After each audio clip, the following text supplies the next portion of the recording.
Hi, and welcome to Psychology 2. In part 2 of Psychological Disorders this week, we're going to look at a review of anxiety disorder, obsessive compulsion, and related disorders, somatoform disorders, dissociative disorders, and personality disorders. And again, a reminder, we're only doing a review of these topics, and they are much more complex than what we're going to really just cover here. Now, you may notice that the headings for the different psychological disorders are plural. This is because the headings are the different types or groups of disorders. Therefore, each have multiple disorders in each group. And again, I need to say, please, no self-diagnosing or diagnosing others. Let's begin with anxiety disorders. Anxiety disorders, if we're looking at a definition, if you will, let's start with anxiety. Anxiety is a generalized feeling of apprehension, fear, or tension. Anxiety is healthy and normal if it's a response to a real danger or a real threat and it prompts us to take action. Anxiety is unhealthy or abnormal if it's an inappropriate or excessive, if it does not fade soon after the danger has passed, or if it interferes with a person's social and work activities. Anxiety has psychological and physical features. The psychological features include worrying, fear of the worst things happening, fear of losing control, nervousness, and an inability to relax. The physical features include arousal of the sympathetic branch of the autonomic system. This includes trembling, sweating, pounding of your heart, elevated blood pressure, even including fainting. Now, our first anxiety disorder that we're going to look at are phobias. Phobias are persistent, irrational fears of an object, situation, or activity that a person feels compelled to avoid. Now, these can include snakes, thunder, blood, clowns. Now, the emphasis here is compelled to fear, if you will, or compelled to avoid. These aren't choices you're making, okay? So one of them, agoraphobia, is the fear of being in situations that escape is impossible, or help is not readily available in the case of incapacitating anxiety. You can also be experiencing something that's known as social anxiety disorder. It's again on the phobia range of things, fear of social situations in which one might be embarrassed or humiliated by appearing clumsy, foolish, or incompetent. Now, for most of us, these may not appear to be the kinds of things that you would attach a disorder label to. It's because you're not affected by these. For someone who is, it's not as easy. The third grouping is what we know as specific phobias, and it's a marked fear of specific objects or specific situations, and it's also a bit of a catch-all category for all phobias other than agoraphobias or social anxiety disorder. Now, these can include situations like, fear of being in an elevator or tight or enclosed spaces or airplanes. Could be a fear of natural environment, storms, water, heights, or a fear of animals, dogs, snakes, spiders, or the fear of blood, injection, or injury. This can be including seeing blood or receiving an injection.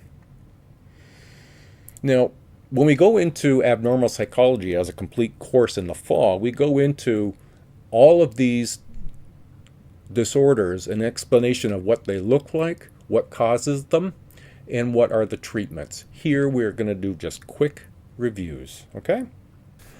Okay, next we're going to look at panic disorder.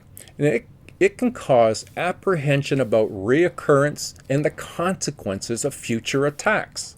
Now, this can lead sufferers to avoid situations that they associate with previous attacks.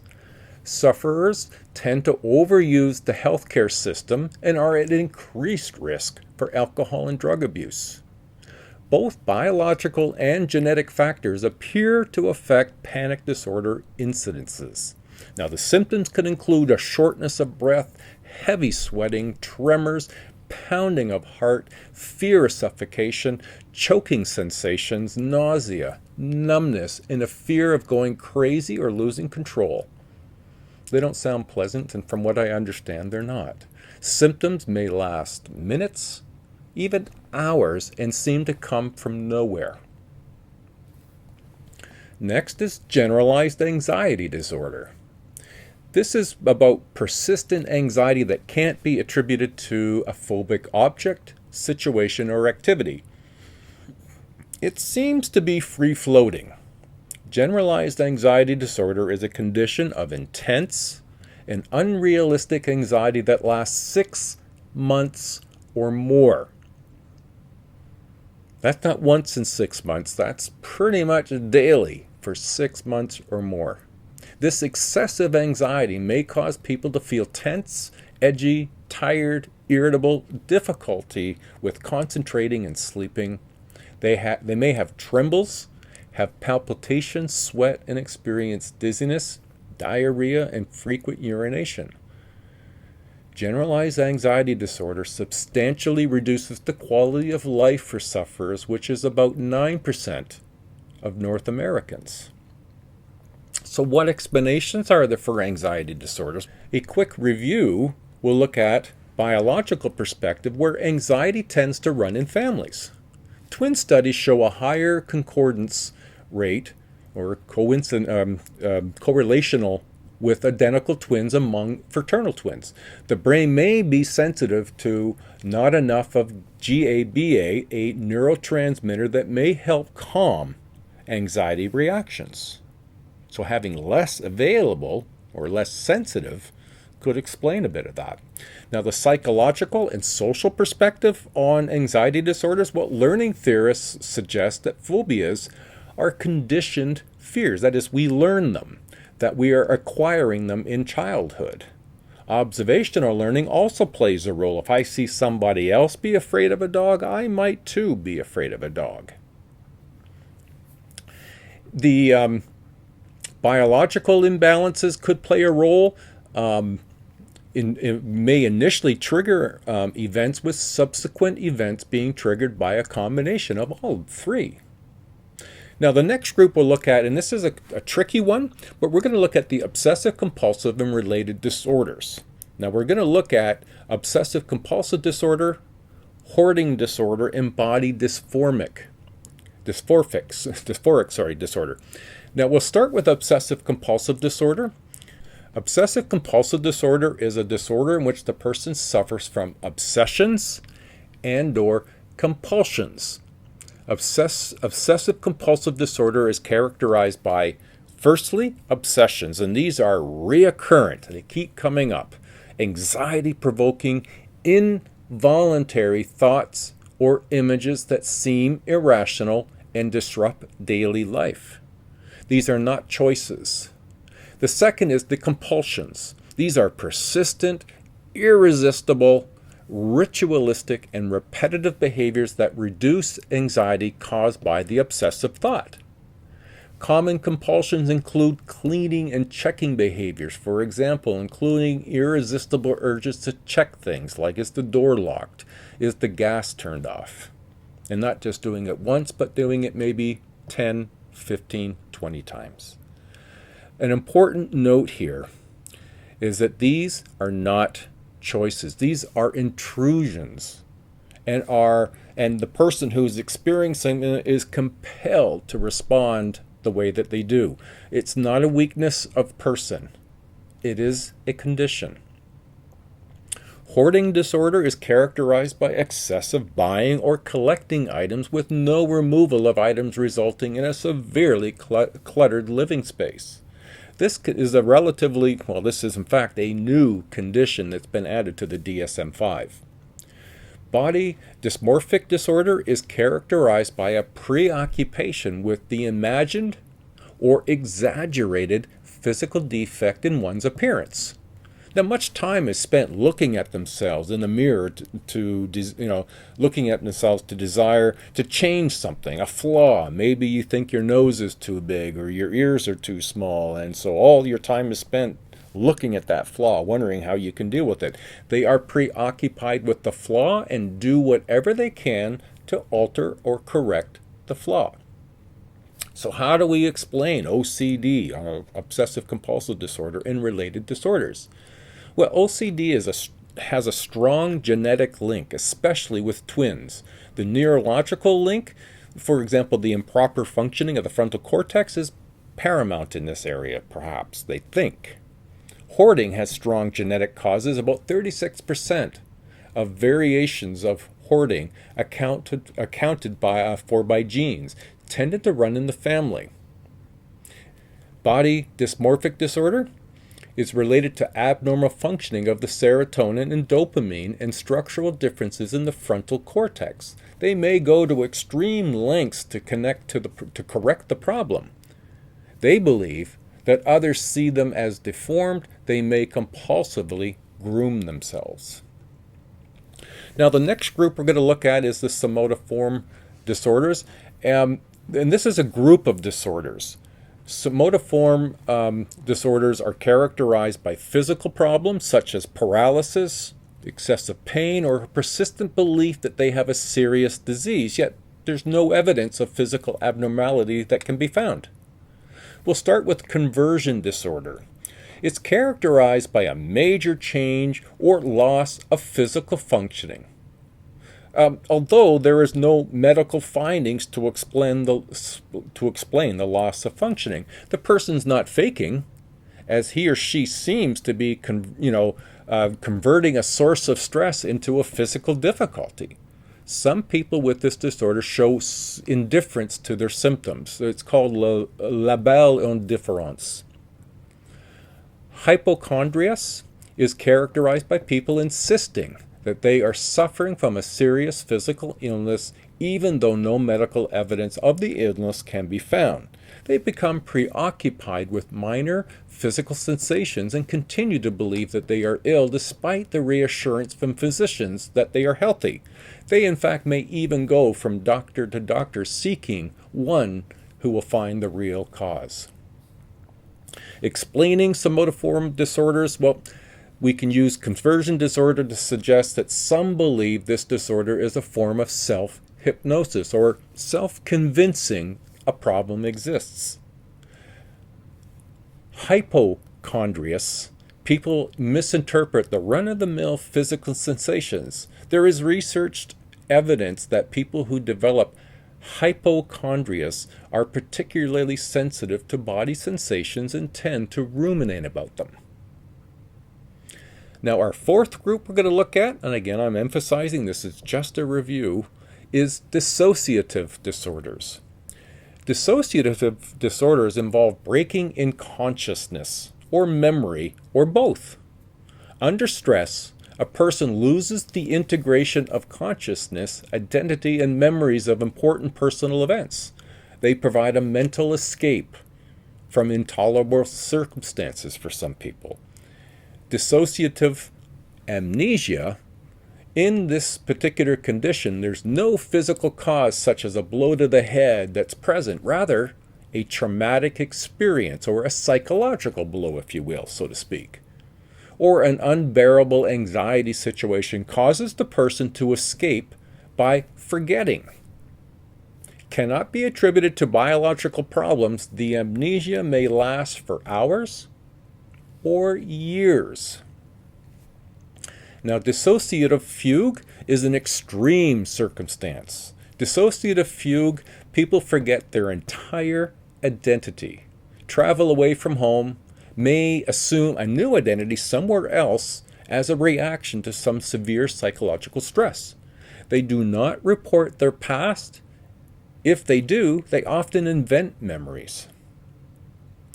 Now, a couple of components that are a part of these disorders is what's known as depersonalization, derealization disorder. And it's a disorder in which a person has experiences of unreality from oneself and surroundings. When your thoughts are not recognized as your own thoughts, they're just things that are creeping into your head from somewhere else. Or what you see outside yourself in the environment is not recognizable. You know, I'm in my basement, I look at a couch and a chair, and if I'm dealing with derealization, I don't recognize this as being a chair or a sofa. I don't know where they are, what they came from, who's put those there. Dissociative identity disorder, it's formally termed multiple personality disorder, and it's characterized by two or more identities or personalities, each with a distinct traits and memories occupying the same person. Most patients are female and victims of early, severe physical and/or sexual abuse. They typically complain of periods of lost time. There's a host personality, and the host is the one who is got the executive control of the body and the greatest percentage of the time. The alternative personalities or alter personalities may differ radically. These alternative personalities may have accents, different vocabularies, different tastes in clothes, hobbies, and be of a different gender or age even. Each identity may or may not be aware of the others. It's quite an amazing condition. Explaining dissociative disorders, well, the biopsychosocial factors may be involved here. It's combining biology, psychology, and sociology. Learning theorists suggest that people have learned not to think about bad memories or disturbing impulses in order to avoid feelings of anxiety, guilt, or shame. At a biological level, research with abused children have shown that trauma-related dissociation may have neurological basis. Child abuse may lead to permanent neurochemical and structural abnormalities in parts of the brain involved in cognition and memory. Okay, our last grouping is personality disorders. A personality disorder is an enduring pattern of inner experience and behavior that deviates markedly from the expectation of the individual's culture and is pervasive, inflexible, and has an onset in adolescence or early adulthood and is stable over time and tends to distress and leads to distress and impairment. Now, one example of these is what's known as borderline personality disorder, where the individual is unstable in mood, behavior, and self-image in the social relationships, and they have an intense fear of abandonment, exhibit impulsive and reckless behavior and inappropriate anger, and sometimes can make suicidal gestures and perform self-mutilation acts. Another in this group under personality was the antisocial personality disorder, and is characterized by persistently violating the rights of others and being in conflict with the law. Individuals often show superficial charm, but they lack guilt or anxiety about their misdeeds. They fail to learn from punishment. They fail to learn meaningful bonds with other people. Women are more likely than men to have anxiety and depressive disorder. Men are more likely to have antisocial personality disorder, with 2 to 3% as the rate in the Canadian population. Avoidant personality disorder is where individuals are generally unwilling to enter into a relationship without some assurance of acceptance, because they fear rejection and criticism. Now, unlike schizoid personality disorder, they don't have some feelings of warmth toward other people. They do have some feelings of warmth to other people, The next one is called narcissistic personality disorder. And it's a personality disorder characterized by efforts to build up one's own feelings of self-worth through attention-seeking and approval of others. It sounds like some people I know. Obsessive compulsive personality disorder. Now, this is not to be confused with obsessive compulsive disorder. Obsessive compulsive personality disorder is characterized by rigid perfectionism and inflexibility in standards, resulting in poor close relationships. So it's not nearly about obsessive and compulsiveness as much as it is about having everything be precisely the way that you want them. And you're not tolerating differences, and as a result, you chances are don't form very many close relationships. The next will be schizotypical or schizotypal personality disorder, and it's a personality disorder characterized by an impairment in social and close relationships. Peculiarities of thought, perception, and behavior exist. So if we're going to explain personality disorders, we can look again at the biological. Biological factors include heritability, seems to influence personality disorders. Possibly prefrontal cortex of the brain connected with emotional responses in antisocial personality disorder. Some of the psychological factors, we look to again the learning theorists, where they suggest that childhood experiences could contribute to maladaptive ways of relating to others in adulthood. The cognitive psychologists have found that antisocial adolescents encode social information in ways that bolster their misdeeds. Sociocultural factors, well, we live in a fragmented and alienating time that tends to create problems in forming stable identities and stable relationships, which may contribute to borderline personality disorder. Now, I'm aware that this has been a quick overview on a fairly difficult topic, but it's really just to give you an idea. One, we've only touched basically the tip of the iceberg on psychological disorders with this review, and that's partly what Psychology 1 and Psychology 2 are to be. It's an overview of content where some of the chapters are themselves specific and unique fields of study, which have easily 14 weeks, like in what we're doing now, of content. So it feels overwhelming, but we won't be doing and diving deep, so the content might be enough and more light. So I hope this has been helpful. Good luck, everybody. In the next 2 weeks following, we're going to look at therapies. All right, so bye for now.